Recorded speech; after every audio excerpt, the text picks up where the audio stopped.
Bonjour, c'est Salim Bouterface du blog des praticiens. Aujourd'hui, je voulais vous parler de quelque chose d'important, la différence entre patient et client. Alors, j'ai beaucoup de mes clients thérapeutes, donc hypnothérapeutes, sophrologues, qui se posent cette question. Est-ce qu'il faut les appeler clients? Est-ce qu'il faut les appeler patients? Bon, on va voir ensemble tout ça de manière assez succincte et assez synthétique. Alors, le problème qui se pose déjà, c'est au niveau de la loi. Le terme patient renvoie aux praticiens reconnus par l'État, généralement, comme les psychologues, les psychiatres, les médecins généralistes, les spécialistes, etc. Le terme, en quelque sorte, il est apposé d'un copyright régalien de l'État. Et quiconque thérapeute voudrait l'utiliser dans sa communication se ferait lapider par le parquet pour exercice illégal de la médecine. C'est une chasse gardée, mais le problème, il n'est pas que celui-là. En fait, c'est pas noir ou blanc. Il y a énormément d'hôpitaux qui actuellement commencent à pratiquer une logique commerciale, en externalisant une partie de leurs soins vers le privé, et on assiste tout doucement à un changement de système. Les États-Unis sont un exemple dans le domaine. Généralement, ils devancent la France de 3-4 années. Donc, tout ce qui se passe là-bas arrive en France quelques années plus tard.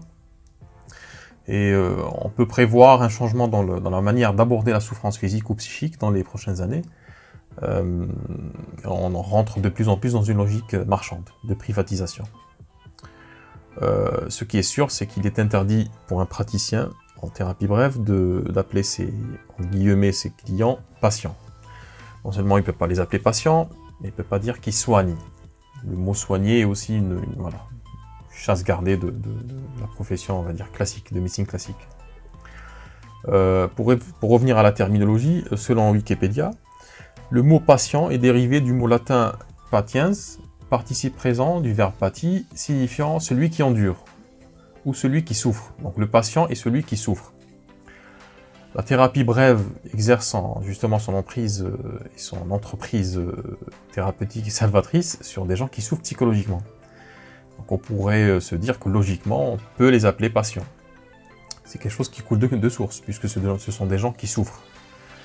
Mais les choses ne sont pas aussi simples, car les médecines dites douces ou alternatives ne sont pas reconnues comme étant de véritables médecines par l'État. Parce que notamment, on considère que ce ne sont pas des décennies qui ont été sujettes à l'expérimentation scientifique classique, avec une preuve de leurs bénéfices. Et ce problème-là pose un paradoxe. Énormément de paradoxes chez les thérapeutes. Le véritable enjeu pour le thérapeute, il est dans deux choses. Il est tiraillé en deux impératifs, réellement. Il est thérapeute parce qu'il aide les gens, il aime bien aider les gens, il est dans une relation de soins, ou d'aide.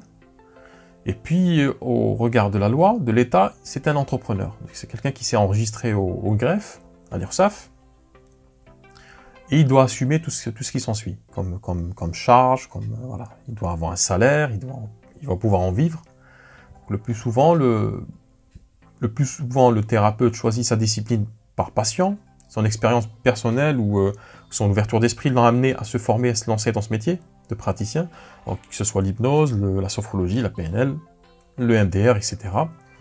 Et au cours de sa formation et de l'exercice de sa discipline, il voit concrètement qu'il y a des bénéfices. Donc ce sont des pratiques qui marchent, soit entre guillemets, donc elles soignent les troubles, ou elles les allègent considérablement, permettant aux gens d'évoluer positivement, de dépasser ce qui les bloque.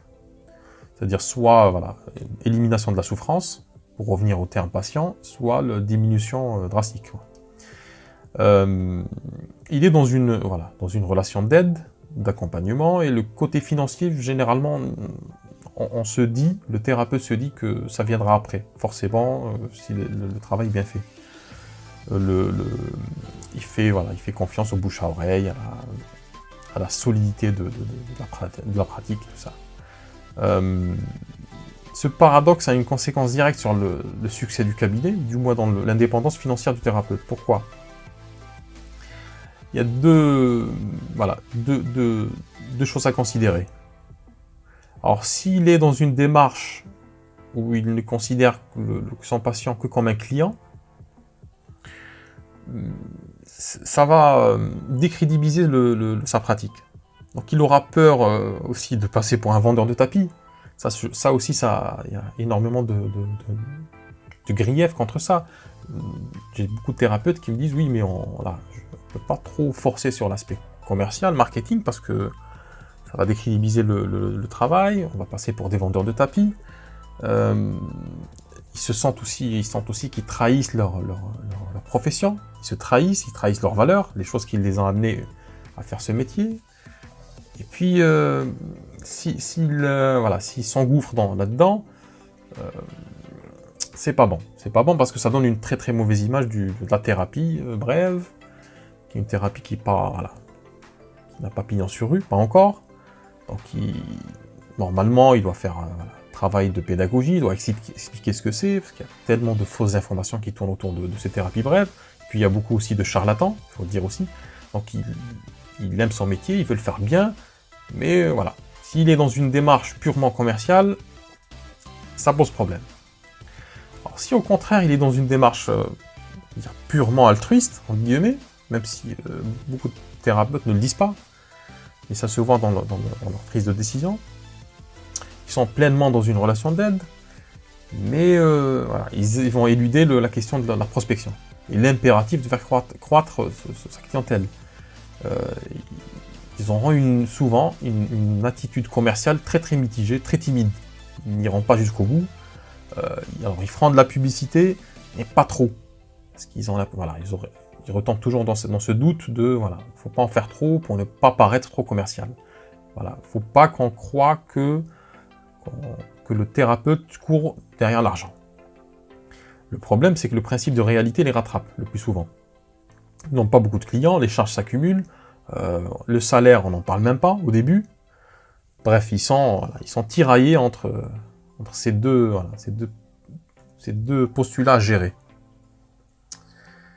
Et puis, ça pose aussi, oubliez de vous en parler, ça pose aussi un problème au niveau des tarifs. Ils ont un problème pour fixer le tarif, parce que s'ils considèrent qu'ils sont dans une relation d'aide, ils ne peuvent pas aller au-delà d'une certaine somme. Psychologiquement, ils ont une pensée limitante, ils sont limités par ça. Ils se disent, je ne peux pas augmenter mes prix, ou augmenter les prix dans le sens où ça permet de vivre convenablement. Il ne s'agit pas de s'enrichir, mais d'arriver à être indépendant. Une certaine rentabilité qui permet au thérapeute d'être indépendant financièrement, pour qu'il puisse continuer à exercer son métier. Donc ils ont ce problème-là. Ce problème, je le vois très très souvent dans les discussions que j'ai avec mes clients thérapeutes, notamment en parlant de prix. Est-ce qu'il faut fixer les prix ou pas? Est-ce que les prix, il faut les afficher sur le site ou pas? Comme s'ils avaient honte d'encaisser cet argent. Comme s'ils monnayaient, si vous voulez, comme s'ils monnaient la relation d'aide, qui en elle-même n'a pas de prix. Mais ça pose problème. Et la conséquence est fâcheuse. C'est-à-dire que tous ces éléments, tout ce paradoxe qui n'est pas solvé, qui n'est pas réglé, met le thérapeute dans une situation délicate. Donc, il est tiraillé par les deux principes. Relation d'aide et rentabilité. Donc il lui faut impérativement trouver une solution, un équilibre entre les deux pour pouvoir continuer à travailler convenablement. Donc quelles que soient les conditions, quelle que soit la situation du thérapeute, il faut qu'il se recentre sur ces deux choses essentielles. Donc si vous êtes dans une relation d'aide et vous le faites de manière éthique et morale, c'est parfait. C'est ce dont pour ça que vous êtes formé. Et puis le deuxième impératif, c'est l'indépendance financière, qui est aussi à considérer comme un outil, et non une fin en soi. Parce que c'est vrai qu'en France, on a un souci avec l'argent. L'argent, c'est très mal vu, voilà, d'avoir de l'argent, voilà, c'est quelque chose qui n'est pas bien. Mais l'indépendance financière, c'est... Alors, je pense que parmi les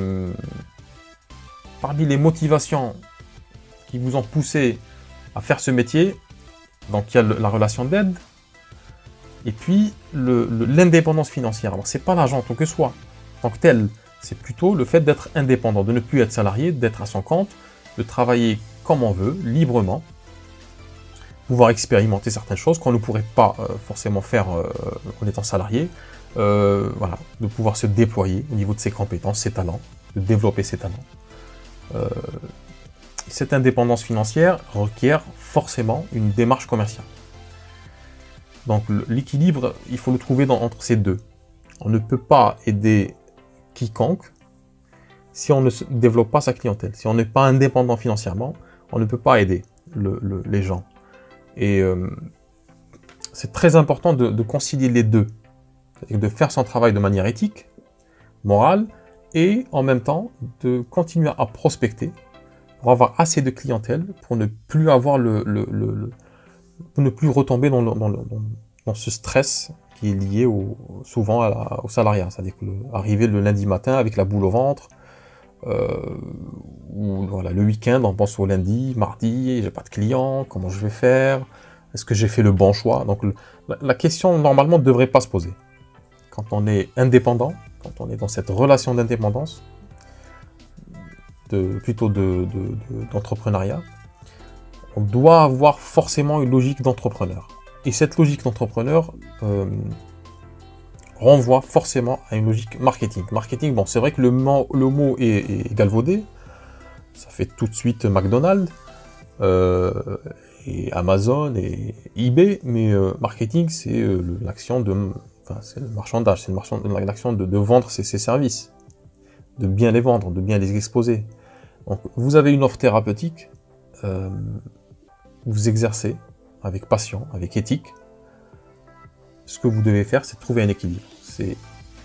L'un ne va pas sans l'autre. Parce que si on est essentiellement dans la relation d'aide, qu'on occulte la question financière, on ne pourra pas aller loin. Énormément de thérapeutes baissent les bras, se disent qu'ils ont fait le mauvais choix, et ils retournent finalement au salariat ou au chômage.